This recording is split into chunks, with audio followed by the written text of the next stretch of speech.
షేర్లింగంపల్లి నియోజకవర్గం Alvin colony division పరిధిలోని జన్మభూమి కాలనీలో కాంగ్రెస్ పార్టీ సీనియర్ నాయకులు బోయ కిషన్ ఆధ్వర్యంలో ఏర్పాటు చేసిన రామాయణాన్ని రచించిన మహానుభావుడు వాల్మీకి మహర్షి విగ్రహాన్ని ఈరోజు షేర్లింగంపల్లి ఎమ్మెల్యే ఆర్కే పుడి గాంధీ ముఖ్య అతిథిగా హాజరయ్యి స్థానిక డివిజన్ కార్పొరేటర్ దొడ్ల వెంకటేష్ గౌడ్ మరియు చంద్రాయన్గుట్ట కాన్స్టిట్యూయెంట్ ఎమ్మెల్యే బోయ నాగేష్ రామగుండం కార్పొరేటర్ అడ్డాల రామస్వామితో కలిసి ప్రారంభించారు.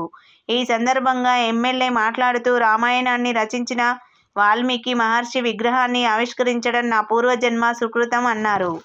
మా కుల పెద్దలు, మన కుల సంఘాల పెద్దలు అందరూ ఈ విగ్రహ ప్రతిష్టకు ఎల్లమ్మ బండ చౌరస్తాలో పెట్టినందువల్ల అందరు వచ్చినందువల్ల చాలా సంతోషంగా ఉంది.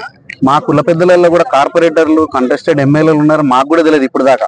మా అంత చిన్న చిన్న వాళ్ళు కదా అని మేము అనుకుంటున్నాం. ఇంత పెద్దలు ఉన్నారో మాకు కూడా తెలియదు. వీళ్ళందరినీ చూసిన తర్వాత మాకు కూడా ఒక స్ఫూర్తిగా అనిపిస్తుంది. మేము చిన్నలో మేము కాదు, మేము కూడా ఒక మిడిల్ క్లాస్ లో ఉన్నాము అని అనిపిస్తుంది ఈ రోజు అయితే. అసలు అంటే ఇన్ని రోజులు ఎక్కడో కింద ఉన్నాము, కాళ్ళ కిందనే చెప్పుల కిందనే ఉన్నాము అని అనుకునేటోళ్ళము. ఈ రోజు దాని మీద తెర తీరినట్టు అనిపించింది. మా కుల పెద్దలందరినీ చూసి చాలా సంతోషంగా అనిపించింది. ఇక మీద కూడా వాల్మీకి జయంతికి కానీ ఇంకేదైనా ప్రోగ్రామ్ చేస్తే కానీ అందరినీ కలిసికట్టుగా తీసుకెళ్తామని చెప్పి మేము మనస్ఫూర్తిగా అంటున్నాం. ఇక్కడికి వచ్చిన పెద్దలందరికీ మా మనస్ఫూర్తిగా పాదాభివందనాలు తెలుసుకుంటాం.